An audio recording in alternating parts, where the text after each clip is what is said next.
السلام علیکم خواتین و حضرات، پاکستان ایکسپریس کے ساتھ سردار جنید بہادر خان آپ کی خدمت میں حاضر ہیں۔ دنیا بھر میں اردو بولنے والے، اردو سمجھنے والے لوگ آج کے پیراڈائم میں، آج کے دور میں جب بات کرتے ہیں مذہب کے بارے میں، اسلام کے بارے میں، تو یہ پیراڈائم تھوڑا سا بدل گیا ہے۔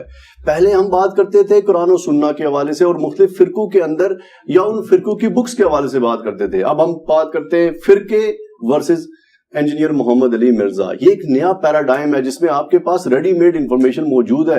آپ وہ جو ایک پوری بک پڑھنی ہوتی تھی 2000 پیجز کی، اب وہ آپ 5 منٹ کی ایک ویڈیو کلپ دیکھتے ہیں اور اس کے بعد آپ ایک معلومات اخذ کر لیتے ہیں اور اس کی بنیاد پہ ایک ججمنٹل سٹیٹمنٹ بھی پاس کر سکتے ہیں۔ آج ہم موجود ہیں انجینئر محمد علی مرزا صاحب کے پاس۔ ان کی کوئی تعارف تو کروانے کی ہمیں ضرورت نہیں ہے کیونکہ اس وقت اسلام سے جڑے ہوئے اردو بولنے والے تمام لوگ آپ کو لازمی سنتے ہوں گے، جو نہیں سنتے ہوں گے وہ نفرت اور حقارت کی نظر سے دیکھتے ہوں گے۔ ہم ان سے جانیں گے کہ یہ جو نیا پیراڈائم کریٹ ہوا ہے اس نے اسلام کو کس حد تک فائدہ پہنچایا ہے۔ السلام علیکم محمد علی مرزا صاحب۔ وعلیکم السلام ورحمۃ اللہ وبرکاتہ۔ ولا حول ولا قوۃ الا باللہ۔ اللہم صلی علی محمد وعلی آل محمد۔ جنید بھائی، آپ کا بہت بہت شکریہ، آپ نے اچھے طریقے سے تعارف کروایا۔ اللہ تعالیٰ آپ کے حسن ظن کی لاج رکھیں۔ اللہ کا نام لے کے اپنے سوالات شروع کریں۔ سورہ النحل کی آیت سے شروع کرتے ہیں کہ اپنے رب کے راستے کی طرف دعوت دو حکمت اور عمدہ نصیحت کے ساتھ، اور لوگوں سے مباحثہ کرو ایسے طریقے پر جو بہترین ہو۔ تمہارا رب ہی زیادہ بہتر جانتا ہے کہ کون راستے سے بھٹکا ہوا اور کون راہ راست پہ ہے۔ میں چاہتا ہوں کہ اس آیت کی تشریح پہلے آپ کیجئے کہ کیا آپ کا جو انداز تکلم ہے، کیونکہ جب میں نے آپ کے بارے میں ریسرچ کی تو پتہ چلا کہ لوگ محمد علی مرزا کی گفتگو سے اتنے زیادہ مخالف نہیں ہیں، انداز تکلم سے زیادہ لوگ خائف ہیں۔ یہ کہتے ہیں کہ it is not important what he is saying, it is very important how he is saying۔ اس آیت کی روشنی میں یہ پورا رویہ سمجھائیے مجھے۔ اس آیت میں قطعاً یہ بات نہیں ہوئی ہے کہ جو بات کی جا رہی ہے آپ اس کو پھینک دیں، انداز کو اپنا لیں۔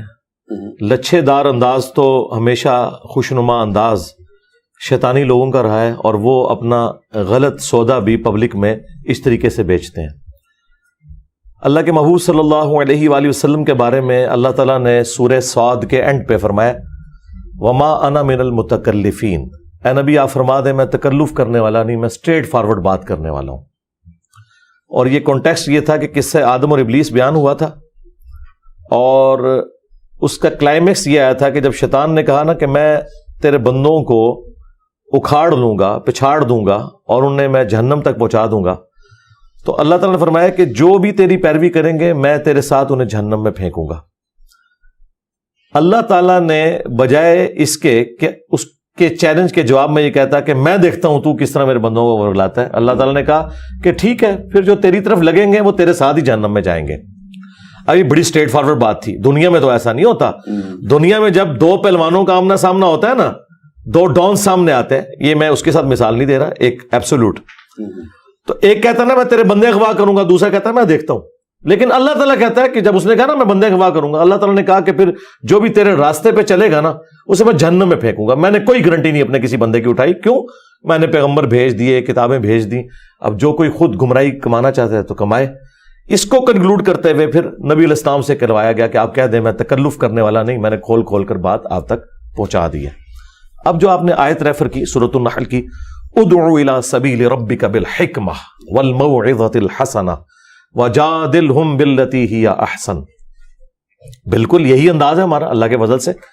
اس میں 3 کیٹیگری کے لوگوں کو ایڈریس کیا گیا، 3 طرح کے لوگ دنیا میں ہوں گے۔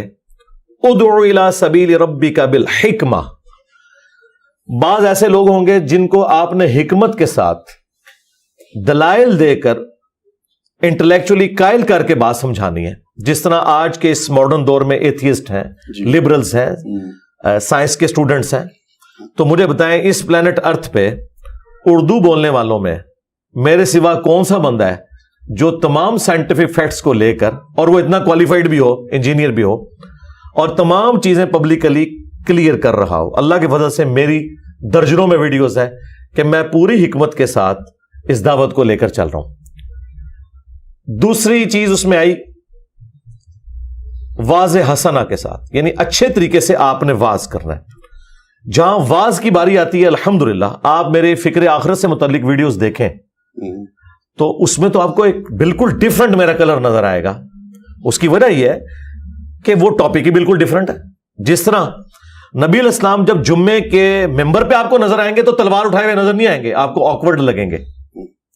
لیکن اگر کوئی شخص نبی علیہ السلام کا تعارف ہی یہ کروائے کہ ایک بندہ ہے جس نے زرہ پہنی ہوئی ہے، تلوار اٹھائی ہوئی ہے، تو لوگ تو کہیں گے جنگجو، آپ کا ایک دعوت والا پہلو اوور لک ہو جائے گا اگر آپ کے شارٹ کلپ یہی والے کاٹے جائیں، جس طرح اس زمانے میں لوگ کاٹتے تھے، آج تک لوگ کر رہے ہیں۔ اور اگر آپ کا صرف وہ والا پہلو پیش کیا جائے کہ آپ نے پگڑی باندھی ہوئی ہے اور آپ ممبر کے اوپر ہیں، تو پھر آپ کا صرف ایک وائز والا ہوگا، تو پھر دوسرے لوگوں کو موقع ملے گا کہ اچھا یہ صرف واضح و نصیحت ہی کرتا ہے، میدان جنگ کا سوار یہ نہیں ہے۔ تو ایسا نہیں ہے، میرے ساتھ یہ کرتے ہیں کہ ایک طرف کے کلپ پیش کرتے ہیں۔ تیسرا اس کے اندر آیا تھا وَجَادِلْهُمْ بِالَّتِي هِيَ أَحْسَنُ، مجادلہ کرنا ہے احسن طریقے کے ساتھ۔ دنیا میں اس کیٹیگری کے لوگ بھی موجود ہوتے ہیں کہ جو نہ حکمت کی بات سمجھتے ہیں، نہ اچھے واز سے ان کا کوئی مسئلہ حل ہوتا ہے، ان کے ساتھ مجادلہ کرنا پڑتا ہے۔ مجادلہ آپ کو پتا کیا ہے عربی میں؟ انگلش کے لیے اس کے لیے اپروپریٹ ورڈ ہے ڈیبیٹ، انٹلیکچوئل ڈیبیٹ۔ اچھا، ترکی بترکی جواب دینا، مجادلہ۔ جدل عربی میں کہتے ہیں جھگڑے کو، جدلیات یہ ایک لفظ استعمال ہوتا ہے۔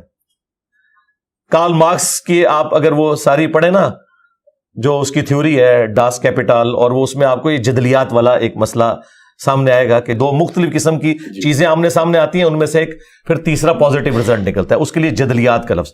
مجادلہ کہتے ہیں علمی جھگڑا کرنے کو، جس میں آپ ترکی بترکی جواب دیتے ہیں۔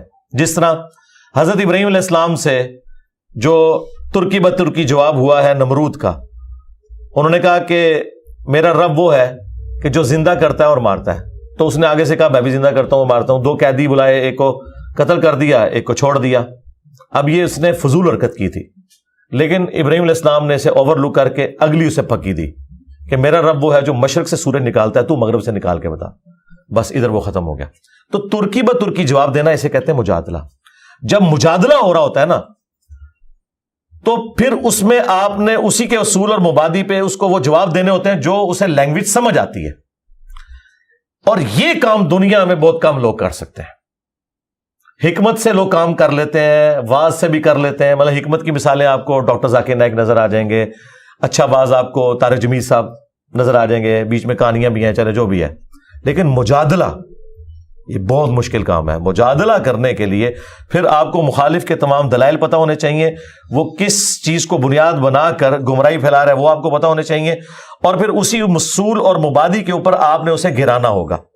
اس ٹاپک کے اوپر ود ان اسلام میرے علم میں تو اس وقت کوئی اور بندہ نہیں ہے جو مجادلہ کرتا ہو، چونکہ کوئی کر ہی نہیں رہا، لہذا مجھے کسی سے کمپیئر ہی نہیں کرنا چاہیے۔ کبھی بھی آپ ہاکی کے پلیئر کو اسکواش کے پلیئر کے ساتھ کمپیئر نہیں کر سکتے، کرکٹ کی بال کو گولف کی بال کے ساتھ کمپیئر نہیں کر سکتے، ورنہ تو لوگ آپ کو پاگل کہیں گے۔ میرے جیسا کام اگر کوئی دنیا کا بندہ کر رہا ہے، وہ سامنے لے کے آئیں کہ یہ بندہ ہے اور یہ طریقہ ہوتا ہے کام کرنے کا، تو بندہ ہی کوئی نہیں ہوگا۔ اگر نبی علیہ السلام کی آپ مثال لے کر آئیں گے تو نبی علیہ السلام کی زندگی کے وہ سارے پہلو موجود ہیں، لیکن ہمیں نبی علیہ السلام کی زندگی کا صرف وہ پہلو بتایا جاتا ہے جو عوام سننے کی عادی ہے۔ اگر نبی علیہ السلام کی زندگی کے وہ تلخ پہلو بتائے جائیں جو آج کی اس ماڈرن ڈاکٹرن کے اندر آج کے لوگ اسے بد اخلاقی سمجھتے ہیں، تو ان کو نبی علیہ السلام بھی ہضم نہیں ہوں گے۔ مثلا نبی علیہ السلام کی حدیث ہے بخاری مسلم میں کہ 3 دفعہ دستک دو، جواب ملے تو ٹھیک ورنہ واپس لوٹ جاؤ۔ آپ تو 3 دفعہ مس بیل، کیا 50 دفعہ مس بیلیں دیتے ہیں؟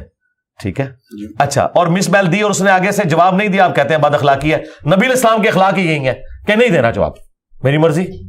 دستک دی 3 دفعہ، جواب ملے تو یہ اس وقت تک دستک دیتے ہیں جب تک، اور میں جواب دینے کا بھی پابند نہیں ہوں۔ نبی علیہ السلام نے یہ نہیں کہا کہ اسے بتاؤ کہ میں نے ملنا نہیں ہے، وہ گھر پہ نہیں، آپ کوئی پابند نہیں ہے، وہ دستک دے، جواب آ جائے، ٹھیک جائے۔ کیوں کہ جو ملنے ہے یہ اس کی ضرورت ہے، وہ بندہ نہیں ملنا چاہتا، دیٹس آل۔ تو اس طرح کی کئی چیزیں ہیں کہ جو ہمارے اخلاقیات میں بد اخلاقی ہیں، دین میں وہ اخلاقیات ہیں۔ اگر ہمیں دین کا تعارف غلط کروایا گیا نا، تو اس کی وجہ سے پھر ہم سمجھتے ہیں کہ شاید لوگ یہ غلط طریقے سے پریزنٹ کر رہے ہیں۔ تو اللہ کے فضل سے حکمت، موعظہ حسنہ اور مجادلہ، یہ تینوں چیزیں اس وقت جس پلیٹ فارم میں ہیں وہاں آپ اس وقت بیٹھے ہوئے ہیں الحمدللہ. ایک ایکسٹینڈڈ اسی کے اندر سے بات پوچھنا چاہوں گا مرزا صاحب. جب ہم بات کرتے ہیں نا کہ ایک استاد نے کیسے تربیت کرنی ہے اپنے آنے والی جنریشن کو اور اسلام کے بارے میں بتانا ہے, مجادلے کی بات تو سمجھ میں آ گئی, مگر اس کا ایک نفسیاتی پہلو بھی ہے کہ جو اسٹوڈنٹ اس سے تیار ہوتے ہیں وہ ریئیکشنری کتنے ہوتے ہیں, ریئیکٹ کتنے کرتے ہیں. میرے اور آپ کے سامنے ایک سیاسی مجادلے کی مثال موجود ہے عمران خان کی شکل میں, جہاں پر ایک سیاسی مخالفین کو انہوں نے بہت للکارا, بہت باغی انداز میں ان کو پکارا, اور اس کا ریئیکشن ایسا ہوا کہ جو شاید ریاست سے بھی کنٹرول نہیں ہو پایا. آپ کو نہیں لگتا کہ آپ کا یہ مجادلہ کہیں ایک اس ریاست کے اندر نوجوانوں کو کسی ایک انتہا پسند ریئیکشن کی طرف لے کر جا سکتا ہے؟ ہم تو دوسری طرف پہ کھڑے ہیں میرے بھائی. ہمارے کسی اسٹوڈنٹ نے کبھی کسی عالم کے اوپر قاتلانہ حملہ نہیں کیا, حالانکہ ہم ان علماء کو, ان کے بزرگوں کو بھی نبی الاسلام کا گستاخ مانتے ہیں علا وجہ بصیرت. ہمارے سارے اسٹوڈنٹس ان کے پیچھے نمازیں پڑھتے ہیں. یہ باقی سارے فرقوں کو واجب القتل کہتے ہیں, ہم کہتے ہیں سارے مسلمان ہیں. یہ کہتے ہیں دوسروں کو چندہ دینا حرام ہے, ہم کہتے ہیں چندہ ہم ان کو دیں گے. یہ کہتے ہیں دوسرے کے پیچھے نماز نہیں ہوتی, ہم کہتے ہیں آپ کے پیچھے نماز ہوتی ہے. تو آپ نے جو کلیم کیا یہ بالکل اپوزٹ ہے. عمران خان صاحب کی مثال آپ نے بالکل غلط دی. انہوں نے تو لوگوں کو اکسایا کہ آپ نے یہ کرنا ہے. ہم نے لوگوں کو کہا ہے کہ یہ اکسائے ہوئے جو آپ پہ چڑھ دوڑے ہیں اور یہ آپ کو کاٹ رہے ہیں علماء کی شکل میں, یہ کہہ کے کہ آپ لوگ واجب القتل ہو, آپ گستاخ رسول ہو, گستاخ رسول کی ایک ہی سزا اور ایکسٹرا جوڈیشل ایکٹیویٹی, آپ نے یہ کچھ نہیں کرنا بلکہ آپ نے سہنا ہے اور آپ نے انہی کے ساتھ رہنا ہے. اپنی مسجد الگ نہیں کرنی, اپنا مدرسہ الگ نہیں کرنا, چندہ بک الگ نہیں کرنی, انہی کے ساتھ رہنا ہے, انہی کو چندے دینے ہیں, انہی کے پیچھے نمازیں پڑھنی ہے. تو اس وقت پلانٹ ارتھ پہ اگر کوئی آئیڈیل مسلمان ہے نا تو صرف ہمارے اسٹوڈنٹس ہیں. ہمارے اسٹوڈنٹس کے علاوہ آپ دنیا میں کسی فرقے کے ماننے والے بتائیں جو یہ کلیم کرتے ہیں نا بزرگوں کے ماننے والے کہ صوفیاء بڑے نرم مزاج ہوتے ہیں. یہ صوفیاء یہ نرم مزاج ہوتے ہیں کہ اپنے ناموں کے کلمے پڑھاتے ہیں. وہ یہ نرم مزاج ہوتے ہیں کہ وہ اہل حدیث کو وہابی اور نجدی اور شیطان کا سینگ کہتے ہیں, خارجی کہتے ہیں. اعلیٰ حضرت جو صوفیاء کے امام ہیں انہوں نے لکھا ہے دیوبند اور اہل حدیث اور شیعہ واجب القتل اور مرتد ہے, کیٹاگوریکل. ہم کہتے ہیں یہ سارے مسلمان ہیں. اس پلانٹ ارتھ پہ ہم سے زیادہ کوئی نرم نہیں ہے, اگر کوئی ہے تو پروڈیوس کریں. تحفظ ناموس صحابہ کا بل آ گیا ہے, صدر کے میز پر پڑا ہے, اب اس پہ سگنیچر ہوں گے. یہ جو نیا پیراڈائم کریٹ ہوا ہے جس کے اندر صحابہ کی بحث کو لے کر ہم اسمبلی میں گئے اور بل پاس کروایا ہے, محمد علی مرزا بھی اس کی ایک آپ کہہ سکتے ہیں کہ سائنسدانوں میں ہے, چونکہ ایک ریئیکشن تھا جس کو پولیٹیکل لوگوں نے لیا, اس ریئیکشن کے اوپر ایک چیز بن گئی. پہلے تو مجھے یہ بتائیے کہ تحفظ ناموس صحاب کے بارے میں آپ کا کیا خیال ہے جو بل پاس ہو رہا ہے, اور آپ کے خیال میں یہ رد عمل آئے گا اس کا, یا چونکہ کتابوں کے ساتھ منسوب کر کے بہت ساری علماء کی تقریریں آ رہی ہیں سامنے جن میں پتہ لگ رہا ہے کہ کتابیں بری پڑی ہیں گستاخیوں سے, ان سارے فرقوں کا ہم کیا کریں گے اس بل کی موجودگی میں؟ کوئی بل سے کوئی فرق نہیں پڑتا. اس بل سے بڑی چیز 295C ہے, اس نے دنیا میں کون سی تبدیلی لیا ہے. 295C گستاخ رسول کی سزا. بریلویوں کے نزدیک دیوبند اور اہل حدیث سب کے سب گستاخ رسول ہیں, کیونکہ یہ اعلیٰ حضرت احمد بریلوی صاحب کا فتویٰ ہے اسام الارمین میں. تو کیا پاکستان میں کروڑوں دیوبندیوں کے اوپر بریلویوں نے 295C کٹوا لی ہے, یا ملینز آف اہل حدیث کے اوپر 295C کٹوا لی ہے, یا آج تک کسی کو 295C کٹوانے کے اوپر سزا تک کوئی بندہ پہنچا ہے؟ تو یہ بل تو شاید کوئی نہیں, کیونکہ سب سے بڑی عصمت تو نبی الاسلام کی ہے. صحابہ کی عصمت تو بہت بعد میں آتی ہے, پہلے نمبر پہ تو اللہ کی عصمت ہے اور اس کا تو کوئی بل نہیں ہے, اور دوسرے نمبر پہ نبی الاسلام کی عصمت ہے, اس کے اوپر 295C کب سے بنی ہوئی ہے, اس میں سے کیا نکال لیا کسی نے؟ ابھی تک جب بھی نیگیٹو یوز ہی اس کا ہوا ہے, لیکن اس کا کوئی اینڈ رزلٹ نہیں نکلا, آج تک کسی کو سزا ہوئی نہیں ہے, نہ کبھی کسی کی گستاخی ثابت ہوئی. تو اس بل کی تو یہ تو بیچارہ بہت چھوٹا سا بل ہے, اس سے کچھ بھی نہیں فرق پڑنے. اور آپ کو کیا لگتا ہے اس بل کی اب ضرورت کیوں پیش آئی ہے؟ کہیں آپ کی تقاریر کی وجہ سے بل تو نہیں پیش ہوا؟ نہیں, میں نہیں سمجھتا کہ میں کوئی ان کے لیے اتنا امپورٹنٹ ہوں. جہاں تک فی نفسی گستاخی کا معاملہ ہے, صحابہ کرام ہوں, اہل بیت ہوں, کسی کو گالی نہیں دینی چاہیے, یہ بالکل غلط ہے. میں اس طرح کے لوگوں کو معاشرے میں دیکھتا ہوں کہ جو اس طرح کی گالی گلوچ والا معاملہ کرتے ہیں, بائی نیم صحابہ کرام کا نام لے کے ان پہ لعنت کرتے ہیں, تو اس طرح کی چیزیں نہیں ہونی چاہیے. ہم تو خود اس کے مخالف ہیں کہ آپ کا صرف علمی اختلاف ہونا چاہیے, اور علمی اختلاف کوئی توہین نہیں ہوتا. علمی اختلاف یہ ہے کہ آپ نے قرآن و سنت کی روشنی میں جتنا کچھ رپورٹ ہوا ہے نبی الاسلام کی مبارک زبان سے وہ آپ لوگوں تک پہنچائیں. اسی لیے آپ دیکھیں اس طرح کے جتنے بلز ہیں نا ان میں توہین کی ڈیفینیشن نہیں ہے. یہ دیکھیں سارے علماء بیٹھ کے ان کا آپ انٹلیکچوئل لیول دیکھیں, کسی گورے کے پاس بیٹھتے وہ ان کو تمیز سکھاتا کسی کام کو کرنے کی. جب بھی کسی کام کو کیا جاتا ہے نا, پہلے نمبر پہ اسے ڈیفائن کیا جاتا ہے کہ یہ ڈیفینیشن ہے, اور ڈیفینیشن جنرل نہیں ہوگی, اسپیسیفک ہوگی. جب اسپیسیفک ڈیفینیشن کریں گے تو اللہ کے فضل سے کسی کے اوپر گستاخی کا فتویٰ نہیں لگے گا سوائے اس شخص کے کہ جو گالی گلوچ کرے. رہ گئے دوسرے لوگ تو وہ عدالتوں میں جا کے یہ کیس ویسے ہی سسٹین نہیں کریں گے. اور تیسری بات یہ ہے کہ صدر پاکستان نے کوئی اس پہ سائن نہیں کیے. یہ جو 12 بل واپس کیے ہیں انہوں نے اسمبلی کی طرف, ان میں ایک یہ بھی ہے. اب اگلی اسمبلی جب آئے گی اللہ کیا 1-1.5 سال بعد نئے لوگ ہوں گے, نئے معاملات ہوں گے. ان لوگوں کی کمزوری اسی سے ہی آپ دیکھ لیں کہ چوری سے انہوں نے بل پاس کروایا, نہ کوئی بحث کی ہے, نہ وہاں پہ کورم پورا تھا. تو اس بل کے پاس کرانے سے کچھ 295C سے کچھ نہیں ہوا, اس سے بھی کچھ نہیں ہوگا. گو بیک ٹو دا صحابہ لائف. جب ہم استدلال کرتے ہیں قرآن و سنہ سے تو ہمارے پاس حدیث موجود ہوتی ہے قرآن و سنہ کو آئیڈینٹیفائی کرنے کے لیے, مگر صحابہ کی زندگی سے ہمیں کوئی تفسیر قرآن نہیں ملتی. ایک تبع تابعین کے بعد جا کے ہمارے پاس تفاسیر آتی ہیں. کیا وجہ ہے کہ اللہ کے نبی کے صحابہ نے اپنی زندگی میں قرآن پاک کی تفسیر نہیں لکھی, اور بہت سارے مسائل جن کو لے کر آج ہم الجھے پڑے ہیں ان کو حل کرنے کی کوشش نہیں کی؟ نہیں, یہ مسائل آپ لوگوں کے ہیں, اس زمانے میں یہ مسائل اس طرح نہیں تھے. دوسری بات یہ ہے کہ جو آپ نے کہا نا کہ صحابہ کرام علیہم رضوان نے تفسیر نہیں لکھی, انہیں لکھنے کی ضرورت نہیں تھی, تفسیر انہوں نے سمجھائی ہے. یہ ہمارے پاس جو احادیث کا ریکارڈ ہے ریٹن میں, یہ صحابہ کرام نے ہی ٹرانسفر کیا ہے. نبی الاسلام کی جب احادیث ٹرانسفر ہوئی ہیں سیدنا ابو ہریرہ سے, سیدنا عبداللہ ابن عمر سے, انس ابن مالک سے, سیدہ عائشہ سے, سیدنا علی سے اور باقی اصحاب سے, تو وہ انہوں نے نبی الاسلام کے ریفرنس سے بیان کیا, ان کی اپنی ذاتی رائے تو نہیں ہے. عرب کے اندر یہ کلچر تھا کہ بات زبانی ٹرانسفر کی جاتی تھی. قرآن بھی نہیں ہے, قرآن بھی زبانی چل رہا تھا. ریٹن فارم میں نبی الاسلام نے نوٹس لکھوائے تھے, ایک جگہ کمپائل نہیں کیا تھا, وہ بھی صحابہ کرام کے دور میں ہوا ہے, کیونکہ عرب کے لوگ اپنی کرائمنگ کے اوپر رلائے کرتے تھے اور اسی طریقے سے آگے اس کو ٹرانسفر کرتے تھے. پوری شاعری انہوں نے یاد کی ہوئی ہوتی تھی. بخاری مسلم میں آیا کہ حضرت ابن مسعود کہتے ہیں کہ میں نے نبی الاسلام کے پیچھے رات کی نماز میں 70 سے زیادہ صورتیں صرف سن کے یاد کر لی ہیں, اتنی کرائمنگ تھی ان کی. تو اس زمانے میں لوگ سن کے نبی الاسلام کی باتیں آگے ٹرانسفر کرتے تھے, تابعین تک گئیں, تابعین سے تبع تابعین. یہ تو امام بخاری امام مسلم نے وہی کام کیا جو میں نے کیا کہ یوٹیوب چینل بنا لیا اور ویڈیوز میں آ کے لوگوں کو بات بتائی. بات وہی بتا رہا ہوں جو چل رہی تھی. انہوں نے یہ دیکھا کہ یہ جو زبانی کلامی معاملات چل رہے ہیں, ایک وقت آئے گا کہ لوگ اس میں کمزوری کا شکار ہو جائیں گے, تو بہتر ہے کہ اسے ریٹن ریکارڈ میں لے آیا جائے. وہی جو سینہ بہ سینہ چل رہا تھا وہ ریٹن ریکارڈ میں آ گیا, اور اس کے اوپر سب کے سب متفق ہیں. اہل سنت تمام متفق ہیں کہ قرآن کے بعد افضل کتابیں بخاری اور مسلم ہیں. بخاری مسلم کھول کے آپ خود پڑھیں, انٹرپریٹیشن میں کوئی فرق نہیں. یہ بالکل علماء کا دھوکہ ہے. یہ صرف وہ دھوکہ دیتے ہیں جو خود اس کو ماننا نہیں چاہتے. آج کبھی ایسا نہیں ہوا کہ BBC یا CNN کے اوپر کوئی پٹی چلے, افریقہ کا انسان اس پٹی کا مطلب کوئی اور لے اور امریکہ کا انسان کوئی اور مطلب, سب ایک ہی مطلب لیتے ہیں جو نیوز کی پٹی نیچے چل رہی ہوتی ہے. تو یہ کیسے ہو سکتا ہے کہ بخاری مسلم قرآن میں کوئی بات لکھی ہوئی ہے اور عربی زندہ لینگویج ہے تو 4 بندے مختلف انٹرپریٹیشن کریں گے؟ نہیں, ایک ہی انٹرپریٹیشن اس کی بنتی ہے. وہ 3 بےایمانی کر رہے ہوتے ہیں. اس کا سب سے آسان طریقہ آپ گورے کے سامنے وہ رکھیں, وہ آپ کو بتا دے گا یہ بندہ ٹھیک کہہ رہا ہے, کیونکہ گورے کا فرقہ کوئی نہیں.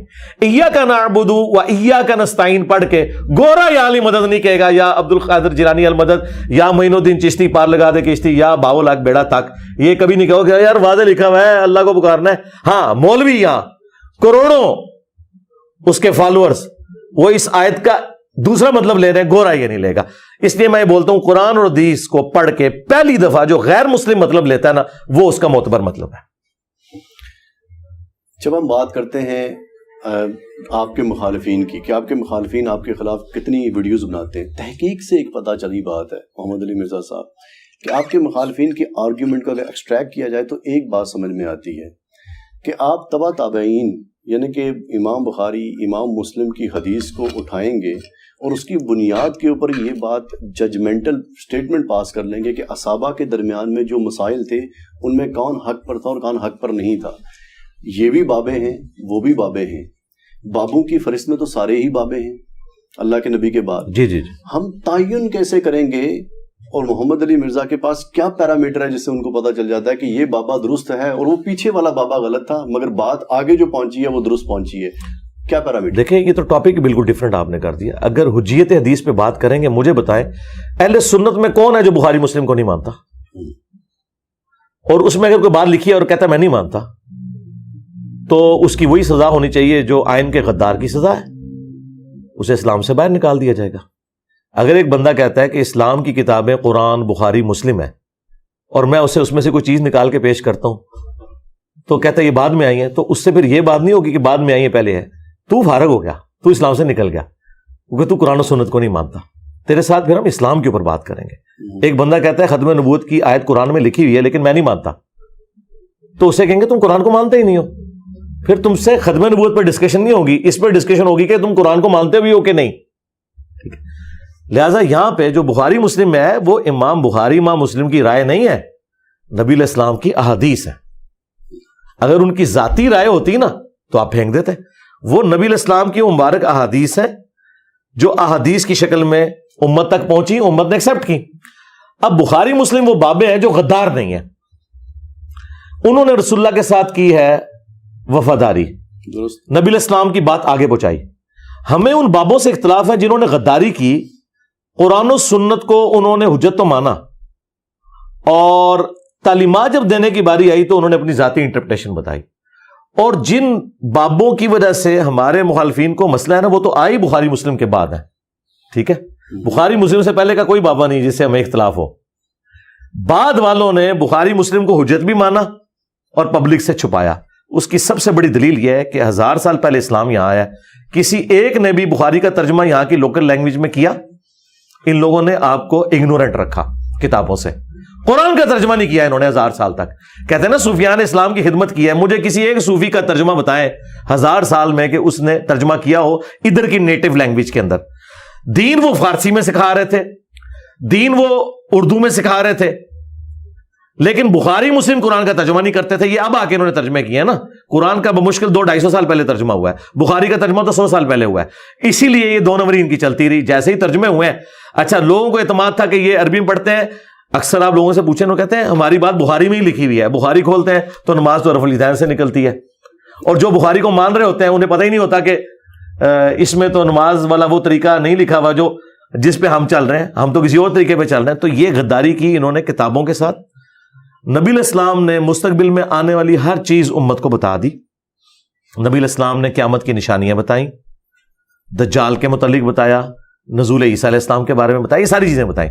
اسی طریقے سے نبی علیہ السلام نے اپنی وفات کے فوراً بعد ہونے والے سارے واقعات جو آپ علیہ السلام کو اللہ کا نبی ہونا جسٹیفائی کرتے ہیں وہ بتا دیے کہ میری وفات کے 10 سال بعد یہ ہوگا, 30 سال بعد یہ ہوگا, 50 سال بعد یہ ہوگا.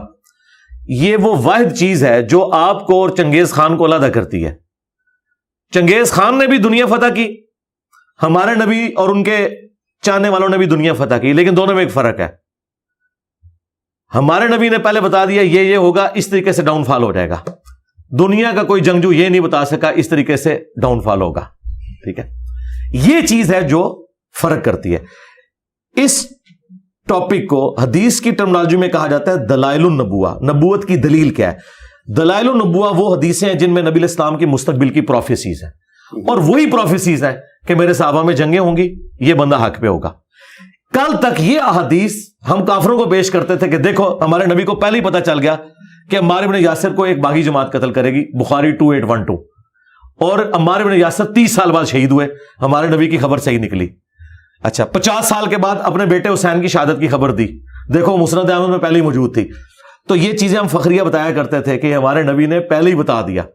آج جب یہ چیزیں ہم نے پبلکلی ایک آپٹیمل سولوشن کے طور پر پیش کی اور سنی شیعہ جو دراڑ ہے اسے فل کیا, تو انہیں آکورڈ لگتا ہے, ورنہ مجھ سے پہلے سنی شیعہ دراڑ فل ہی نہیں کبھی ہو سکی. ایک دوسرے کو ایکسیپٹ کرنے کے لیے تیار نہیں تھے. اب دونوں نے ایک دوسرے کو ایکسیپٹنس دی ہے کہ بھئی سنیوں کی بھی ساری باتیں غلط نہیں ہے اور شیعہ کی بھی ساری باتیں غلط نہیں ہیں. مگر اس میں ایک بات ہے, منطقی طور پہ جو بات کو میں سمجھنے کی کوشش کرتا ہوں ایک طالب علم کی حیثیت سے, اصحاب جتنے بھی ہیں وہ باتیں کر رہے ہیں, ان کی باتیں لکھی جا رہی ہیں, حدیث بھی انہی کے ذریعے ہم تک پہنچ رہی ہے, قرآن بھی انہی کے ذریعے ہم تک پہنچ رہا ہے. اچھا اس میں ہم سازشوں کا بھی ادراک کر لیتے ہیں اور آئیڈینٹیفائی کر لیتے ہیں کہ وہاں پر کچھ نہ کچھ مسائل ضرور تھے, پھر وہاں سے ایک علم آگے جب ٹرانسفر ہو جاتا ہے. نہیں آپ ٹاپک ڈیفرنٹ ڈسکس کر رہے ہیں, یہ ٹاپک ہی نہیں ہے. نہیں میں اس میں ایک بات جو آپ سے پوچھنا چاہ رہا ہوں بس اتنی سی بات, یہ ٹاپک لادا پوری ڈاکٹرین ہے. جب میں نے کہہ دیا کہ ایک بندہ حدیث کو حجت نہیں مانتا تو فارغ ہے, نکلے ادھر سے, ہندو ہو جائے, مسلمان ہوگا تو حدیث حجت ہے. پھر وہ یہ نہیں ڈسکس کرے گا یہ حدیث کیوں آئی, کس نے داخل کی, یا قرآن میں یہ واقعہ کیوں آیا کہ 2 کوے لڑے اور ایک نے دوسرے کی قبر کھودی. لاجیکلی ایسا نہیں ہوتا, میں قرآن کو نہیں مانتا. پھر ہم اس سے کووں والا واقعہ نہیں ڈسکس کریں گے, ہم اسے کہیں گے کافر, تو نکل ادھر سے, دفع ہو. تو نے مسلمان ہونا ہے تو قرآن کو ماننا ہوگا, تو نے سنی ہونا ہے تو بخاری مسلم کو ماننا ہوگا, نہیں تو دفع ہو جا. تو کہ میں سنی بھی ہوں اور میں قرآن بخاری مسلم کو نہیں مانتا, پھر تو سنی نہیں ہے, پھر ٹاپک ڈیفرنٹ ہو جائے گا. مگر مرزا صاحب کیا ہم حدیث کے اوپر اگر کسی صحابی کے بارے میں کوئی فیصلہ دینا ہے ہم نے, تو کیا اس کے اوپر بحث نہیں ہو سکتی؟ میرے بھائی بحث اس میں نہیں ہوگی, بحث اس کے اوپر ہوگی. چلے میں آپ کو پھکا دے دیتا ہوں. قرآن میں لکھا ہے کہ نبی کے ساتھیوں کے 3 کیٹیگریز ہیں جی. ایک سابقون الاولون من المہاجرین والانصار ہے, سورہ توبہ آیت نمبر 100, 101 اور 2 پڑھ لیں کہ صحابہ کی 3 کیٹیگریز ہیں. نمبر 1 سابقون الاولون من المہاجرین والانصار. پھر فرمایا مدینہ اور اہل مدینہ میں بہت سے منافق ہیں جن کو نبی تم بھی نہیں جانتے. نمبر 3 کچھ ایسے لوگ ہیں جو ملے جلے اعمال کرتے ہیں. نبی علیہ السلام کے ساتھیوں کی 3 کیٹیگریز قرآن میں آئی ہیں, پکے مومن, پکے منافق جن کو نبی تم بھی نہیں جانتے لہذا ہم بھی نہیں جانتے. نمبر 3 ملے جلے اعمال کرنے والے, اچھے اعمال بھی کرتے ہیں برے اعمال بھی کرتے ہیں. کسی صحابی کا نام قرآن میں نہیں آیا, لہذا جن صحابہ کو آپ بڑا بنا کے پیش کر رہے ہیں ان کا تو تعارف ہی کوئی نہیں ہے. پھر اگر آپ کسی صحابی کا نام لے کے کہتے ہیں کہ جی اس کی بڑی عظمت ہے, تو کہاں لکھی ہوئی ہے؟ بخاری میں. بخاری کا تو نام نہ لو, زبان کھینچ لوں گا, بخاری کا نام نہیں لینا. قرآن میں بتاؤ کدھر نام لکھا ہوا ہے حضرت ابو بکر عمر عثمان علی کا؟ نہیں ہے, تو پھر فارغ ہو جاؤ. پھر اگر آپ نے قرآن پہ رہنا ہے تو پھر کوئی شخصیات نہیں ہے, اور اگر شخصیات ہیں حدیثوں کی بنیاد پہ, پھر حدیثیں ہی بتائیں گی کون پہلے درجے کا مسلمان ہے, کون آخری درجے کا ہے, کون سے ملے جلے عمل کرنے والا ہے. تو قرآن میں تو صحابہ کی 3 کیٹیگریز آئی ہیں, اور رضی اللہ عنہم ورضوا عنہ جنہیں کہا گیا وہ لوگ ہیں جو صلح حدیبیہ کے مسلمان ہیں. یہ اس موقع پہ آیت نازل ہوئی ہے. لہٰذا جب قرآن پہ آئیں گے نا تو پھر مقدمہ تو بالکل ہی فارغ ہو جائے گا آپ کا. جن شخصیات کا آپ دفاع کرنے کی بات کر رہے ہیں ان کا تو نام ہی قرآن میں موجود نہیں ہے, ان کی تو کوئی حقیقت ہی نہیں ہے جب تک احادیث نہ ہو. تو اچھا حدیث پہ آخری سوال, حضرت حسن سے اور حضرت حسین سے روایت ہمیں حدیثیں نہیں ملتی, کیا سازشی طور پہ حدیثیں زیادہ شامل نہیں کی گئی, یا انہوں نے حدیثیں زیادہ کہی ہی نہیں تھی؟ نہیں زیادہ کہیں, حضرت علی نے بھی زیادہ حدیثیں نہیں کی. اس کی وجہ ہے کہ یہ لوگ سراپا سنت تھے, یہ سنت سکھاتے تھے نا. صحیح بخاری میں آتا ہے کہ مولا علی علیہ السلام ظہر کی نماز کے بعد ایک چبوترے پہ بیٹھ جاتے تھے مسجد کے اندر, کوفے کی جامع مسجد میں, اور لوگوں کو مسائل سکھاتے تھے. کئی بار وضو کا طریقہ سکھاتے تھے, اس طرح کے مسائل سکھایا کرتے تھے. اور یہ لوگ سراپا سنت ہے, ان کو دیکھ کر لوگ دین لرن کرتے تھے. ان سے یہ نہیں پوچھتے تھے کہ نبی علیہ السلام نے کیا کیا, ان کو دیکھ کے جج کرتے تھے کہ نبی علیہ السلام نے یہ کیا. اس لیے خلفائے راشدین سے بھی آپ کو صرف حسن و حسین یا حضرت علی کا مسئلہ نہیں ہے, حضرت ابو بکر سے تو حضرت علی سے بھی کم حدیث ہیں. یہ اکثر شیعہ اعتراض کرتے ہیں نا ہمارے اوپر, تو بھئی حضرت ابو بکر سے کون سی زیادہ حدیث ہیں؟ وہ سراپا سنت تھے خلفائے راشدین. ان کی ایکٹیویٹیز یہ تھیں کہ انہوں نے سنت اپنے عمل سے سکھائی. اور ظاہر حکومتی لیول کے اوپر لوگ تھے, حکومتی لیول پہ جو لوگ ہیں پھر انہوں نے اس لیول کا کام نہیں کرنا کہ انہوں نے کچھ لکھوانا ہے, ان کی تو اپنی مصروفیات ہیں, ان کو لوگ دیکھ کے دین کو لرن کر رہے ہیں. جس طرح پرائم منسٹر تو جا کے فزکس نہیں پڑھائے گا, چاہے وہ فزکس میں پی ایچ ڈی بھی ہو, وہ تو ایک فزکس کا پروفیسر پڑھائے گا. پرائم منسٹر نے تو ایز اے ہول امت کو دیکھنا ہے. اس طرح خلفائے راشدین نے ایز اے ہول اپنے عمل سے امت کو دیکھا اور سیاسی معاملات چلائے. باقی جو یہ والی چیزیں وہ نیچے سے ٹرانسفر ہوئیں, اور ان کو حدیثیں بیان کرنے کا ضرورت نہیں تھی, وہ خود سراپا سنت ہے, اور جو کریٹیکل باتیں انہوں نے روایت بھی کر دی. اچھا جڑا والا واقعہ پیش آیا, آپ نے آج کی اپنی گفتگو میں یہ بھی کہا, جو میں نے آپ کا لیکچر سنا ہے, کہ یہ رد النفاق کرنا ہوگا, اس کے لیے اعلان, رد النفاق آپریشن آپ نے اس کے لیے کہا کہ یہ کریں شروع. پہلے تو مجھے یہ بتائیے کہ جڑا والا واقعہ ہمارے سوسائٹی میں پہلی بار نہیں ہوا, ایک عرصہ دراز سے ایسے واقعات پیش آ رہے ہیں. کیا اسلامی ریاست میں غیر مسلم کے تحفظ کے لیے باقاعدہ کوئی کانسٹیٹیوشنل پیکج موجود نہیں ہے؟ ہمارے کانسٹیٹیوشن کو چھوڑ لیجئے, جو کہ اسلامی ریاست کے تصور کے اندر بتائیے کہ وہاں پر غیر مسلموں کے ساتھ معاملہ کیسے پیش آتا تھا, اینڈ ریلیٹ کیجئے اس کو غزوہ خیبر کے ساتھ، اور مجھے بتائیے کہ وہ جو حملہ تھا ہم اس کو کیسے جسٹیفائی کرتے ہیں جڑاں والا کے قریب لا کے؟ کون سا خیبر کا؟ جب خیبر پہ حملہ کر کے مسلمانوں نے قلعہ فتح کیا تھا. اب یہ دو مختلف ٹاپک ہیں میرے بھائی، اس طرح تو ہم پورے 2 ہفتے بیٹھے رہیں گے. ایک بات کریں نا، ایک آپ جڑاں والے کے اوپر ورڈک لے لیں. جڑاں والے، ہاں، جہاں تک آپ نے کہا نا آئین میں، تو پاکستان کے آئین میں موجود ہے. پاکستان کے جھنڈے میں سفید نشان ہے غیر مسلموں کے لیے، گرین مسلمانوں کا ہے. ان کو ایکول رائٹس ہیں. 11 اگست 1947 کی محمد علی جناح رحمہ اللہ کی تقریر اٹھا کے دیکھ لیں. انہوں نے کہا سب کے سب لوگ آزاد ہیں، اپنے مندروں میں جا سکتے ہیں، اپنے گرجوں میں جا سکتے ہیں، اپنی مساجد میں جا سکتے ہیں. جو سورۃ الحج میں آیا کہ اگر اللہ تعالیٰ بعض کو بعض سے ٹکراتا نہ تو کبھی بھی کوئی خانقاہ، کوئی گرجا، کوئی معبد، کوئی مسجد جہاں اللہ کا ذکر ہوتا ہے یہ سلامت نہ رہتے. جہاد اور قتال کی وجہ سے یہ ساری کی ساری چیزیں سسٹین کر رہی ہیں. تو رائٹس تو موجود ہیں.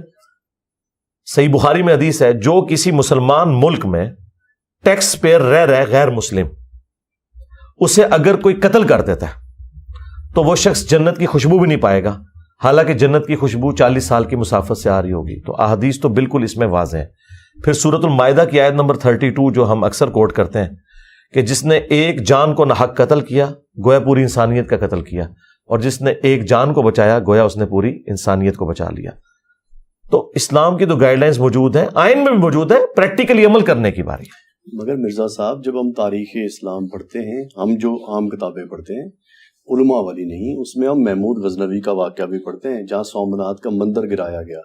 ہمیں تاریخ یہ سکھاتی ہے کہ اقلیتوں کے ساتھ یا کسی دوسرے مساجد، دوسرے مذہب کی عبادت گاہوں کے اوپر حملہ کرنا ہے.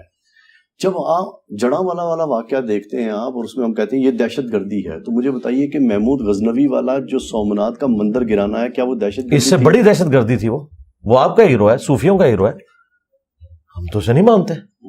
جس طرح ہم کہتے ہیں بابے تھے شاہی کوئی نہیں، یہ بھی شاہی کوئی نہیں. یہ سب بابوں کے پجاری، قبر پرست لوگ تھے. ان کا اسلام سے کیا لینا دینا؟ اور یہ کب سے اس قابل ہو گئے کہ ان کو ہم اسلام کی تاریخ بتائیں گے؟ نہ میرے بھائی، یہ تو نبی الاسلام کے 400 سال بعد آئے. اسلام کی تاریخ ہے نبی الاسلام اور خلفائے راشدین، دیٹس آل. اس کے بعد تو نبی الاسلام نے فرمایا کاٹ کھانے والی ملوکیت آ جائے گی. نبی الاسلام کی مبارک زندگی آپ کے دنیا سے تشریف لے جانے کے 30 سال کے بعد سے کوئی چیز آپ رول ماڈل کے طور پہ نہیں پیش کر سکتے. محمود غزنوی تو شاہی کوئی نہیں، یہ تو 400 سال بعد آیا. اس کا اسلام سے کیا لینا دینا؟ مسلمان تھا، اسلام سے کوئی لینا دینا نہیں ان کا. یہ سب لوگ لٹیرے تھے، ہم تو نہیں ان کو مانتے. محمد بن قاسم کو بھی نہیں مانتے، یہ اپنے چکروں میں آئے. ان کا اسلام سے کیا لینا دینا؟ ٹھیک. ہم مجھے ایک اور بات بتائیے، جو سوال کا ایک حصہ رہ گیا تھا الگ سے پوچھ رہا ہوں. وہ غزوہ خیبر کا واقعہ پیش آیا، ایک معاہدے کے انجام کے اوپر یہ دیکھا گیا کہ ان لوگوں کو اب حملہ کر کے قبضہ کرنا ہے. وہ تو ایک سکون سے رہنے والے، پرامن رہنے والے لوگ تھے، مگر معاہدے کے چونکہ انہوں نے پاسداری نہیں کی تھی. کون سے معاہدے کی؟ یعنی کہ جو غزوہ خیبر نہیں ہے، وہ بنو قریظہ کا مسئلہ ہے، غزوہ خیبر کا نہیں ہے. اس لیے میں کنفیوز ہوا کہ آپ خیبر کو بیچ میں کہاں سے لیں. وہ بنو قریظہ کا ہے. ہاں جی، بنو قریظہ کا جو مسئلہ ہے وہ ہوا تھا غزوہ خندق کے موقع پر. جی، خندق کے موقع. ہاں، غزوہ خیبر نہیں ہے. میں اسی لیے حیران ہوں. تو پرامن تو کوئی نہیں تھے، وہ تو میسے تھے، پورے قاتلین تھے. انہوں نے مسلمانوں سے بد عہدی کی، اور اگر ان کی وہ بد عہدی کامیاب ہو جاتی تو جن صحابہ کرام نے بعد میں فتوحات کیے یہ سارے اسی دن ہی قتل ہو جاتے. تو جو لوگ مسلمانوں کے قتل کے فتوے جاری کریں اس اعتبار سے کہ وہ بد عہدی کر کے مسلمانوں کے بیوی، بچے، مال سب کچھ کافروں کے حوالے کرنے کے لیے تیار ہو جائیں، تو جنگ کا اصول یہی ہوتا ہے کہ جنگ میں اگر آپ کو کوئی قتل کرنے آئے تو آپ اسے مٹھائی پیش کرنے نہیں گئے ہوئے.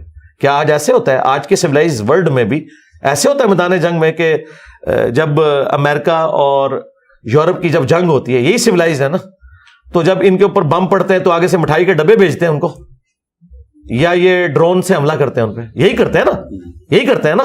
تو یہی کچھ اسی زمانے میں ہوا کہ انہوں نے بد عہدی کی، مسلمانوں کے قتل کے فتوے جاری کیے، اس اعتبار سے کہ اس بد عہدی کی وجہ سے اگر نبی الاسلام کو وحی کے ذریعے چیز نہ پتہ چلتی تو وہاں سے کافر حملہ کرتے، سب کو ملیہ میٹ کر دیتے. تو اب اس کے ساتھ سائملٹینیس کنٹراسٹ کے طور پہ یہ چیز جڑی ہوئی ہے کہ جب آپ بد عہدی کریں گے، کسی کو قتل کریں گے تو یہ میدان جنگ ہے، جب اس کو موقع ملے گا وہ آپ کو قتل کرے گا. تو بالکل ٹھیک ہے، یہ آج کی سویلائز ورلڈ میں بھی اسی طریقے سے ہوتا ہے، اس میں کوئی ایسی چیز نہیں ہے. یہ جنگی ایتھکس ہے ہی ہے.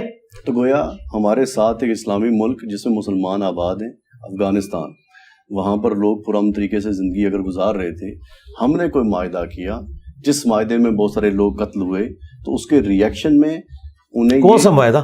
پہلے تو اپنی آپ تاریخ کو نا واضح کیا کریں تاکہ ہمیں پتہ چلے آپ پوچھنا کیا چاہ رہے ہیں. جی آپ کس معاہدے کی بات کر رہے ہیں؟ پرویز مشرف کی بات کر رہے ہیں، عمران خان کی بات کر رہے ہیں جس نے ان کو مبارکباد دی تھی؟ I want to start this from proxy war جی، کہ اگر ہم نے پراکسی تو آپ چیز کلیئر کریں نا جی، دونوں سوال جب تک کلیئر نہ ہو جواب نہیں ہوتا. آپ دونوں میں ہر ٹاپک پہ بول سکتا ہوں لیکن سوال کلیئر ہونا ضروری ہے. دونوں چیزیں دیکھ لیجیے. دونوں نہیں ہوگی پھر آپ پنڈورا باکس کھول رہے ہیں نا. اچھا چلیں، ہاں ایک بات کریں اسپیسیفک جواب لیں. مشرف کی لے لیتے ہیں. ہاں جی بتائیں. کہ مشرف والے معاملے کے اندر ہم مسلمان اور وہ مسلمان، ہمارے درمیان میں ایک عمرانی معاہدہ بھی ہے کہ ہم مسلمان ایک دوسرے کے بھائی ہیں، اور ہم نے پھر ایک بین الاقوامی جنگ کا حصہ بن کے جنگ ان پہ تھوپی، بہت سارے لوگ اس میں ہلاک ہوئے، اور اس کا ایک بہت بڑے ریئیکشن کا ہمیں سامنا کرنا پڑا. بنو قریظہ والے واقعے کو سامنے رکھتے ہوئے نہیں، اس کا تو اس کے تعلق ہی نہیں ہے. کیوں آپ اس کے ساتھ ریلیٹ کر رہے ہیں؟ ارے انہوں نے بھی تو ایک معاہدہ توڑا تھا. میرے بھائی انہوں نے معاہدہ توڑا تھا، اس معاہدے کا اس معاہدے کے ساتھ تعلق کیا ہے؟ یہ تو تب آپ بات کریں جب آپ مشرف کو جسٹیفائی کر رہے ہیں. مشرف نے تو غلط کیا. ہاں اچھا، تو آپ خود کیوں زیوم کر رہے ہیں کہ میری رائے یہ ہوگی؟ مشرف وہ بدماش ہے کہ جس کی وجہ سے ہماری نسلیں بھی بھگتیں گی جو کچھ اس نے کیا ہے. آپ نے خود سے میرے تھاٹس آپ کو کیسے پتا چل گئے کہ آپ نے زیوم کر لیا میں دونوں چیزوں کے مشرف آپ یہ بات کر رہے ہیں. میں کہتا ہوں افغانستان غیر مسلم ملک بھی ہوتا تب بھی مشرف نے جو کچھ کیا یہ حرام تھا اسلام کی روح سے. آگے چلیں. میں یہ بھی کہتا ہوں کہ محمد علی جناح جب زندہ تھے اور کشمیر میں فوجیں ہماری گھسائی گئیں، وہ بھی اسلام کے خلاف تھا، وہ بھی معاہدہ انہوں نے توڑا. یہ ہو نہیں سکتا کہ اوپر سے آپ اقوام متحدہ کے اندر بندے ہوئے ہیں اور اندر سے آپ گریلا وار کر رہے ہیں. وہ بھی غلط تھی. اسلام کی روح سے اس چیز کی اجازت نہیں ہے. پاکستان میں غربت ایک بہت بڑا مسئلہ ہے، جہالت ایک بہت بڑا مسئلہ ہے، جس کی وجہ سے فرقہ واریت بھی ہے، جس کی وجہ سے پاکستان کے اندر نفسیاتی ہجان کی کیفیت بھی ہے، پولیٹیکل ڈس ہارمنی بھی ہے. آپ کو کیا لگتا ہے زیادہ مسئلہ غربت کا ہے یا زیادہ مسئلہ ہمارا جہالت ہے؟ جہالت ہے مین مسئلہ. غربت کی وجہ بھی جہالت ہے. اگر جہالت نہ ہوتی، پیروں کی زیارتوں پہ لوگ جاتے ہیں، یہ تو کھانا کھانے جاتے ہیں، یہ تو ایک ہے نا. جہالت سے کوئی تعلق نہیں ہے. نہیں، جہالت سے بھی ہے تعلق. داتا صاحب علی ہجویری کے مزار کے اوپر جا کے قبر پہ لوگ جو دعائیں کرتے ہیں، وہاں پر لنگر بٹتا ہے مرزا صاحب. وہاں پر یہ تو نہیں ہوتا کہ کوئی گیان بٹ رہا ہے. اگر یہ صرف جہالت میں ہوتا تو پڑھے لکھے لوگ وہاں کیا لینے جاتے ہیں؟ بہت کم تعداد میں جاتے ہیں. نہیں ایسا، وہ ہے ہی پڑھے لکھے لوگ، ہے ہی کام ہے تو کم ہی ہوں گے نا. اگر آپ کے پی ایچ ڈی میں نے ایک دو دیکھے ہیں تو پی ایچ ڈی ہوتے بھی کام ہی ہے نا. دوسری بات مجھے بتائیں، آج تک کوئی پاکستان کی گورنمنٹ ایسی ہے جس میں پیر فقیر نہ بیٹھے ہوئے ہو؟ شاہ محمود قریشی کون ہے؟ ادھر بھی پیر بیٹھے ہوتے ہیں. مخدوم امین فہیم کون ہے؟ یوسف رضا گیلانی کون ہے؟ آپ کے سارے پرائم منسٹر، سارے وزیر، بڑی بڑی پوسٹوں کے لوگ ہوتے ہی پیر فقیر ہیں. یہ ہے ہی یہ کچھ ہے. یہ ان پڑھ ہے. شاہ محمود قریشی صاحب جب وہ چھوٹی سی کینچی لے کے وہ گتیں کاٹ رہے ہیں بچیوں کی اور تھوڑے تھوڑے پیسے جمع کر رہے ہیں تو وہ اتنا پڑھا لکھا بندہ ہے، پیر ہے، تو یہ سارے کچھ کر رہے ہیں. تو یہ پڑھے لکھے جاہل ہیں. تو یہ جو جہالت ہے نا، دین سے بھی جہالت ہے ان کی. ان کو دین کا کوئی الف بے نہیں پتا. ہاں ہو سکتا ہے دنیاوی طور پہ کوئی پی ایچ ڈی ہے، دین میں وہ زیرو ہے. تو ہمارا مسئلہ ہی جہالت ہے. اگر یہ جہالت نہ ہوتی، مجھے بتائیں عرب کے لوگوں میں جو غربت تھی، ہمیں تو اس کا کبھی ادراک بھی نہیں ہو سکتا کہ کس قسم کی ان کے اندر غربت تھی. لیکن دنیا کے امام وہ بن گئے. کیوں بنے؟ ان کی جہالت اللہ نے دور کر دی. ایک لیڈر دیا، قرآن دیا، اور جب ان کی جہالت دور ہوئی تو دنیا کے امام بن گئے. آج یورپ اور امریکہ کے پاس کون سے ریسورسز تھے؟ انہوں تو ایکسپلور کیے ہیں نا. ریسورسز تو سارے سب کانٹیننٹ میں تھے. گورے ادھر کیوں آئے تھے؟ سونے کی چڑیا تھی سب کانٹیننٹ. یہاں زمین اگاتی ہے، یہاں خزانہ ہے، اس لیے ایسٹ انڈیا کمپنی آئی تھی. یہ آج ٹیکنالوجی کا کھا رہے ہیں دوسرے ملک. وہ تو انہوں نے اب ایکسپلور کیا تعلیم کی برکت سے. گوروں کے پاس کچھ نہیں تھا سوائے علم کے، وہ دنیا کے امام بن گئے. ان کے پاس ریسورسز کچھ بھی نہیں، ہم سے لے کے ویلیو ایڈیشن کر کے تو وہ دنیا میں چھائے ہوئے ہیں. تو ہمارا پہلا مسئلہ جہالت ہے. اسی کی وجہ سے غربت ہے. اسی کی وجہ سے اسی کی کورالریز ہیں ساری کی ساری. گورے ہم سے زیادہ غریب تھے، لیکن جب انہوں نے علم حاصل کیا، علم کو یوٹیلائز کیا، انہوں نے اپنی غربت دور کی. آپ کے پڑوسی ملک چلیں، گوروں کی مثال تو ہمیں لگتا ہے کہ شاید کوئی معجزہ ہے. چائنا پچھلے 30 سال میں 80% آبادی کو پاورٹی سرکل سے نکال لیا انہوں نے اسٹریٹجیز کے ذریعے. اور وہ آپ ذرا اسٹریٹجی دیکھیں کیا ہے. علم انہوں نے عام کیا ہے، ٹیکنالوجی عام کی ہے. ٹھیک ہے، لوگوں کو کھلایا بلایا نہیں، محنتی بنایا، تعلیم یافتہ بنایا. تو اللہ تعالیٰ نے دیکھے ان کو برکت دی ہے. میں کہتا ہوں اس دور حاضر میں اگر چند بڑے معجزات ہیں ان میں سے چائنا ایک ہے, دنیا کو لیڈ کر رہا ہے. سیلف ڈیفenس کے اندر چونکہ پاکستان کے اندر پولیس اسٹیٹ ویسے نہیں ہے جیسے مضبوط ہونی چاہیے, تو سیلف ڈیفenس میں اسلامی قوانین کے مطابق کسی کے گھر میں کوئی بندہ گھسنے کی کوشش کرے تو سیلف ڈیفenس میں اس کو گولی ماری جا سکتی ہے. پاکستان کے قانون میں بھی ماری جا سکتی ہے. پاکستان کا یہ قانون ہے کہ اگر آپ کے پریمیسز کے اندر کوئی بندہ آ گیا نا, آپ سیلف ڈیفenس میں سے گولی مارے اور وہ مارا جائے تو اس کے اوپر کوئی گرفت نہیں. اور صحیح مسلم میں حدیث ہے, اگر تیرے گھر میں چور گھس آئے ان سے لڑ, اگر تو مارا گیا تو شہید ہے, اور اگر وہ مارے گئے تو تیرے اوپر کوئی قتل نہیں ہے. تو نبی علیہ السلام کی جو حدیث یہ صحیح مسلم کی ہے, این پاکستان کا قانون اس کے مطابق ہے. چیئرمین پی ٹی آئی کا توشہ خانے کا جو کیسز سامنے آئے ہیں, اسلامی قوانین یا اسلامی روایات کے مطابق یہ بتائیے کہ توشہ خانہ کون رکھ سکتا ہے, اور اس میں عمران خان کی گواہی کے بغیر جو عدالت نے ان کو سزا سنائی ہے, کیا ایسا ہو سکتا ہے؟ دیکھیں پاکستان کا جو قانون ہے نا توشہ خانہ والا, یہ اسلام کے خلاف ہے. بخاری مسلم میں حدیث ہے, نبی علیہ السلام جو عاملین زکوٰۃ بھیجا کرتے تھے, جو سورہ توبہ کی آیت نمبر 60 میں ہے نا کہ ان کی تنخواہیں بھی بیت المال میں سے جائیں گی, جو عاملین زکوٰۃ کے کلیکٹرز ہیں. تو وہ جب زکوٰۃ کلیکٹ کر کے لاتے تھے نا بھیڑ بکریوں کی, گائے کی, تو وہ بیت المال میں جب جمع کرواتے تھے تو کہتے تھے کہ یہ وہ چیزیں ہیں جو زکوٰۃ کی مد میں ہمیں وصول ہوئیں, اور یہ ہمارے پرسنل گفٹس ہیں توشہ خانہ والے.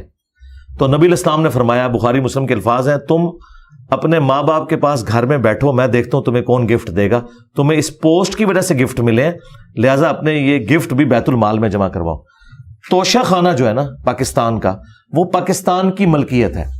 وہ پرائم منسٹر کی پوسٹ کو ملتا ہے, عمران خان یا نواز شریف یا جنرل باجوہ کو یا بندیال صاحب کو نہیں ملا, وہ پاکستان کی اس پوسٹ پہ بیٹھے ہوئے بندوں کو ملا ہے.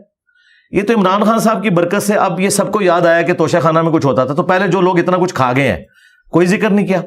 ہمارے نزدیک وہ بھی غلط کر کے گئے, یہ بھی غلط, یہ قانون چینج ہونا چاہیے. اور یہ بھی غلط ہے کہ جی 50% دے کے آپ ریٹین کر لیں, اور ریٹین کر ہی نہیں سکتا. وہ پاکستان کی جو عوام ہے, پبلک, اس کی ملکیت ہے, وہ بیت المال میں جمع ہونا چاہیے. پاکستان میں موجودہ جو ایک سیاسی کیفیت ہے جس میں نوجوان ہجان کی کیفیت میں مبتلا ہیں, کوئی پولیٹیکل ڈائریکشن کی سمجھ نہیں آ رہی, بیوروکریسی, ہماری اسٹیبلشمنٹ, ہمارے ادارے ایک دوسرے کے مخالف کھڑے, آگے بڑھنے کا کیا طریقہ؟ آگے اسی طریقے سے بڑھیں گے ہم. یہ ہمیشہ قوموں میں ہوتا ہے. اسی کو تو کارل مارکس نے کہا نا ڈائلیکٹیکل مٹیریلزم, کہ دو مختلف متضاد چیزیں آپس میں ٹکراتی ہیں اور ان میں سے پھر ایک سولوشن نکلتا ہے. یہ سولوشن نکلنا تھا. آپ تاریخ سے سبق سیکھیں. ہٹلر ٹکرایا پوری دنیا کے ساتھ, بدماش تھا, سب کچھ تھا, لیکن اس میں سے ایک فائدہ مند چیز کیا نکلی؟ وہ تو جنگ ہار گیا, لیکن گریٹ برٹن بھی اتنی کمزور ہوگی کہ ہمیں آزادی مل گئی. ورنہ یقین کریں ہٹلر نہ ہوتا ہم آج بھی غلام ہوتے, لیکن ایک فائدہ ہوتا کہ بلٹ ٹرین میں پھر رہے ہوتے, اس چکا چک میں نہ پھر رہے ہوتے. تو یہ ہمیشہ ہوتا ہے. یہ بھی ایک نہ ایک دن ایسا آنا تھا کہ 70 سال سے جن لوگوں نے پاکستان کے اوپر قبضہ کیا ہوا ہے غیر اعلانیہ, اور اب تو اعلانیہ بھی کر رہے ہیں, اور عوام آمنے سامنے آنا تھا. اس کی ابتدا ہوئی ذوالفقار علی بھٹو سے, اس کو کچھ فاصلہ طے کروایا بے نظیر بھٹو نے, پھر نواز شریف نے, اور اب عمران خان صاحب نے. اس میں غلوف والا معاملہ ہوا, وہ ہو جاتا ہے. دوسری طرف سے کیا غلوف نہیں ہوا؟ بھٹو کا جو قتل تھا کیا عدالتی قتل نہیں تھا؟ یہاں پہ اگر عمران خان صاحب سے 9 مئی ہو گیا تو یہ بھٹو کے قتل سے تو چھوٹی چیز تھی نا, یہ ہو جاتا ہوتا ہے. میں سب کو مشورہ ہی دے سکتا ہوں کہ آپ قانون اور آئین کے اندر رہیں اور اس معاملے کو آگے چلنے دیں. جو قانون اور آئین کے اندر آتا ہے وہ سزا کاٹے, اور جو نہیں آتا صرف اپنی ذاتی دشمنی نبھانے کی خاطر آپ معاملات کو اس طریقے سے نہ لے کے چلیں. غربت, افلاس, بے روزگاری, لاقانونیت, اس میں ایک غریب آدمی پاکستان میں جس کے پاس کچھ پیسے بھی نہیں ہیں رہنے کے لیے اور زیادہ بہتر معاش گزارنے کا طریقہ کار نہیں ہے, کیا وہ آٹا بجلی چوری کر سکتا ہے؟ شریعہ کیا کہتی ہے کہ اگر وہ حالات بہت مخدوش ہو گئے ہیں تو خودکشی کر سکتا ہے؟ خودکشی تو بالکل نہیں کر سکتا. چوری والا معاملہ بھی اس حد تک ہے کہ جب زندگی موت کی کشمکش بن جائے اور اس کے اوپر سزا بھی نہیں ہوگی. لیکن اس کے سولوشن کی طرف جائیں گے. اسٹیٹ کی ذمہ داری ہے کہ وہ ان کی بیسک نیڈز پوری کرے. میرے خیال ہے پاکستان میں جتنی چیریٹی ہے نا, کوئی بھوکا مر نہیں سکتا. وہ تھوڑی سی ہمت کریں تو پورے ملک کے اندر, آج آپ جیلم جیسے چھوٹے شہر میں کتنے تندوروں کے باہر لکھا ہے کہ آپ کو روٹی فری ملے گی. پورے ملک کے اندر اس طرح ہے. کھانے پینے کے اعتبار سے کوئی ڈیتھ والا معاملہ نہیں ہوتا, لیکن یہ ریاست کی ذمہ داری ہے. جن لوگوں کو بڑا بننے کا شوق ہے یہ جہنم کما رہے ہیں. بخاری مسلم کی حدیث ہے, جو حکمران کسی قوم کے اوپر جب بنایا جاتا ہے اگر وہ ان کے ساتھ انصاف نہیں کرے گا تو جنت کی خوشبو بھی نہیں پائے گا. اگر کوئی غریب آدمی پاکستان میں اشیاء نہیں خرید سکتا اور اسے قسطوں پہ لینی پڑتی ہیں اور قسطوں کے اوپر ایک انٹرسٹ ہے جو وہ پے کرتا ہے. آج کل پاکستان میں نئی کچھ ایپس آئی ہیں جن میں آپ لون بھی لیتے ہیں اور واپس پے کرتے ہیں. شریعہ کیا کہتی ہے کہ یہ جائز؟ دیکھیں جو پیسے کے بدلے پیسہ ہے نا ایپس کے ذریعے وہ تو سود ہے. ونس کموڈٹی انوالو ہوگی نا تو اس میں جو ٹائم ویلیو آف کموڈٹی ہے نا وہ سود نہیں ہے. مثلا نقد کا موبائل 1 لاکھ کا ہے اور ادھار کا قسطوں پہ 1.5 لاکھ کا ہے تو یہ جائز ہے کیونکہ کموڈٹی انوالو ہوگی, یہ کاروبار ہے اور یہ بالکل جائز ہے. صرف اس میں ایک قباحت ہے کہ پینلٹی نہیں ڈالنی چاہیے قسط لیٹ ہونے کے اوپر. باقی جو آپ باقی اضافی پیسے لے رہے ہیں نا تو وہ آپ پیسے کے بدلے پیسہ نہیں لے رہے, کموڈٹی کے بدلے لے رہے ہیں. کریڈٹ کارڈ بھی اسی میں آئے گا؟ نہیں, کریڈٹ کارڈ اس میں نہیں, وہ تو پیسے کے ساتھ ریلیٹڈ ہے نا. ہاں وہ تو آپ پیسہ لے رہے ہوتے ہیں, پیسے کے بدلے پیسہ منع ہے. ادویات استعمال کرتے ہیں مختلف نوعیت کی جو کہ پاکستان میں امپورٹ کی جاتی ہیں. بہت ساری ادویات ایسی ہیں جن میں جانوروں کے مختلف حصے استعمال ہوتے ہیں اور زیادہ تر میں خون بھی استعمال ہو سکتا ہے یا الکوہل استعمال ہوتی ہے. کہاں تک جائز؟ زندگی موت کی کشمکش کے پوائنٹ آف ویو سے جو ادویات ہیں وہ تو آپ یوز کر سکتے ہیں. ادویات تو استعمال ہی تب کرتے ہیں جب نہیں وہ اس طرح نہیں, عام ادویات نہ ہو. مثلا کئی کھانسی کے ایسے شربت ہیں جن میں الکوہل ہے اور بعض الکوہل فری بھی ہیں تو آپ الکوہل فری استعمال کریں. اب کھانسی ایسا مسئلہ نہیں جو زندگی موت کا مسئلہ ہے, ٹھیک ہے, الا یہ کہ آپ اس کے روٹ کاز کریں. اگر ٹی بی ہے تو وہ پھر ٹی بی والوں کو اس شربت سے کوئی فرق نہیں پڑے گا, وہ تو علاج ہی بالکل ڈفرینٹ ہوتا ہے. جہاں زندگی موت کی کشمکش آ جائے تو وہ قرآن حکیم میں 4 جگہ آیا ہے. سورۃ البقرہ میں, سورۃ النحل کے اندر, سورۃ المائدہ میں, سورۃ الانعام میں کہ تمہارے لیے حرام کیا گیا ہے مردار, بہتا ہوا لہو, خنزیر کا گوشت اور جس کے ذبیحہ پر غیر اللہ کا نام لیا جائے. لیکن اگر کیٹاسٹرافک کنڈیشن ہو جائے, دل میں بغاوت نہ ہو تو تم اس میں سے بھی لے سکتے ہو, پھر اللہ تعالیٰ اس پہ گرفت نہیں کرے گا. تو اس کے تحت جب کبھی زندگی موت کی کشمکش بن جائے, اب بہتا ہوا لہو جو ہے وہ حرام ہے, خون پینا حرام ہے, لیکن بلڈ ڈونیشن جو ہے یہ حلال ہے. ایک تو یہ پینا نہیں ہے, دوسرا یہ جان بچانے کے لیے ہوتی ہے. آرگن ڈونیشن حلال ہے. طلاق کے بعد مسلمان بہت ساری جگہوں پہ حلالہ کرتے ہیں اور علماء اس کے اوپر تضادات کا شکار ہیں. کیا کرنا چاہیے؟ دیکھیں علماء کوئی تضادات کا شکار نہیں ہے, یہ لوگوں کو 2 نمبری کر رہے ہیں. فقہ حنفی والے علماء حلالے نکالتے ہیں جبکہ ان کے نزدیک بھی حلالہ پری پلان کرنا یہ زنا ہے, حرام ہے. خود مفتی اکمل صاحب جو میرے استادوں میں سے بھی ہیں وہ کیو ٹی وی کے اوپر یہ کہہ رہے تھے کہ حلالہ کرنے والے اور کروانے والے پہ لعنت. یہ حدیث ہے سنن ابن ماجہ کی, یہ انہوں نے کوٹ کی ہے. اہل حدیث تو پہلے اسے حرام سمجھتے تھے, اب حنفی علماء بھی یہ مانتے ہیں کہ یہ حرام ہے, یہ حلالہ بالکل غلط ہے. جو قرآن میں حلالے کا ذکر ہے نا وہ آٹومیٹک حلالہ ہے کہ کوئی شخص ایسا ہے کہ وہ فوت ہو گیا تو اس کے بعد وہ بیوی اپنے پہلے خامند کی طرف اگر لوٹ جاتی ہے جس سے اس نے طلاق لی ہوئی تھی, یہ نہیں کہ اس کو مار کے یا اسے زبردستی طلاق لے کے پھر پہلے کی طرف لوٹتی ہے, تو پری پلانڈ حلالہ. اس کو آپ یوں سمجھ لیں کہ بھول کے آپ بریانی کی پلیٹ بھی کھا جائیں آپ کا روزہ نہیں ٹوٹے گا, جان بوجھ کے ایک لقمہ ملے تو روزہ ٹوٹ جائے گا. کانٹریکٹ میرجز جو اہل تشیع میں ہوتی ہیں موتا وغیرہ اور جو سنیوں میں ہوتی ہیں مس یار, کیا فرق ہے ان میں؟ دونوں حرام ہے جی, کوئی فرق نہیں, حرام ہے, کوئی فرق نہیں. اور یہ جو ویسٹ کے اندر ہم کہتے ہیں ایپس, انڈیپینڈنٹ لا پارٹنرز جو ہوتے ہیں کہ اب ایک مرد بالغ ایک مرد عورت بالغ دونوں آزادی سے ایک دوسرے کے ساتھ رہنا شروع کر دیں اور چھپ کر اڈلٹری نہ کریں, اسلام میں اس کی گنجائش؟ اسلام میں نکاح کے بغیر کوئی بائنڈنگ نہیں ہے. اس کے علاوہ جو چیز ہے چھپی دوستی ہے وہ حرام ہے, اور نکاح بھی اعلانیہ ہوگا. نکاح بھی اگر چھپا کے ہوا جس طرح علماء نے دوسری اور تیسری شادی چھپا کے کی ہوتی ہے یہ بھی حرام ہے. اس کی وجہ یہ ہے کہ جب وہ مریں گے وہ بیویاں جب منظر عام پہ آئیں گی اور ان کا ریٹن ریکارڈ بھی نہیں ہوگا تو وراثت میں وہ کیسے حصہ لیں گی. شادی ہمیشہ اعلانیہ ہوتی ہے اور زنا چھپ کے ہوتا ہے. مگر ایک آدمی یہاں سے بیرونی ملک گیا ہوا ہے اور وہاں بیوی اس کی پاکستان میں ہے, وہاں پر وہ ایک کنٹریکچوئل میرج نہیں کر سکتا؟ نہیں, کیوں کنٹریکچوئل کیوں کرے, اس کو ریل کرے. اسلام تو خاندانی نظام میں بلیو کرتا ہے نا, اسے اسلام نے اجازت دی ہے نا, اس کو بسانے کی نیت سے کرے نا, کیوں اس طرح کی شادی کرے. اور یہ جو مثالیں لیتے ہیں لوگ صحابہ کی زندگی سے کہ وہ جنگوں پر جاتے تھے اور وہاں شادی کر کے واپس آ جاتے, وہ تو صحابہ کرام نے تو شراب پی کے غزوہ احد بھی لڑی ہوئی ہے, بدر بھی لڑی ہوئی ہے, لیکن بعد میں شراب حرام ہوگی نا. آپ مثالیں اس وقت کی دے رہے ہیں کہ جب وہ حلال تھی تو متاع حلال تھا. کون کہہ رہا ہے کہ یہ شروع سے ہی حرام تھا, بعد میں حرام ہوا ہے؟ بخاری مسلم میں حدیث موجود ہے. اس وقت انٹرنیشنل دنیا کے اندر سعودی عربیہ اور ایران ایک دوسرے کے بہت قریب آ رہے ہیں.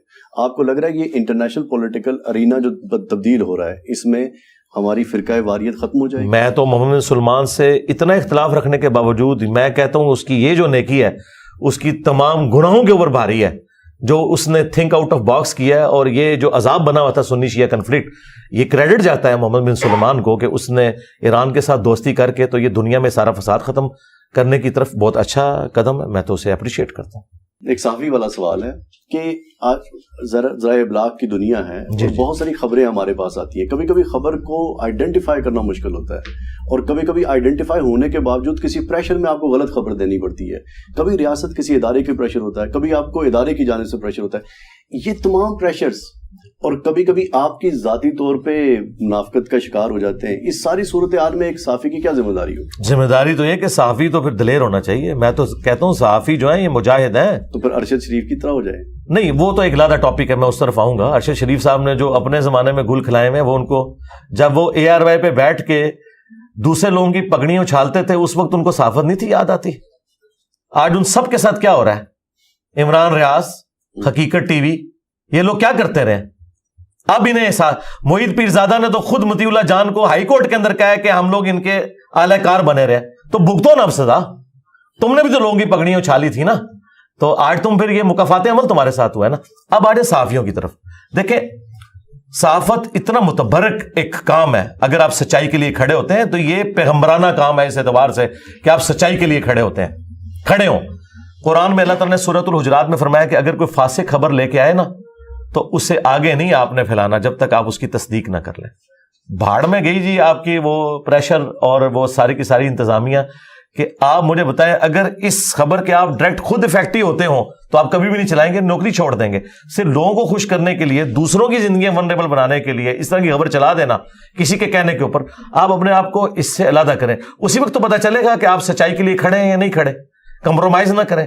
دیکھیں جن صحافیوں نے اصولوں پہ کمپرومائز نہیں کیا نا, سید طلعت حسین کتنی نوکریاں چھوڑی, آج کریڈیبلٹی ہے, کسی کی جرت نہیں ہاتھ ڈال جائے. لیکن جو لوگ ابن الوقت بن جاتے ہیں نا, سید طلعت حسین کو بھی دکھایا گیا تھا کہ جی یہ فلاں فلاں فیملیز چور ہیں, یہ ہے. اس نے کہا بھائی میں انڈیپینڈنٹلی ثابت اگر ہوا تو میں خبر دوں گا, ادروائز میں آپ کا اعلی کار نہیں بنوں گا. عمران ریاض خان صاحب بن گئے. اب وہ کہہ رہے ہیں وہ کیوں چیخ رہے ہیں بار بار, آپ نے میں بتایا تھا یہ چور ہے.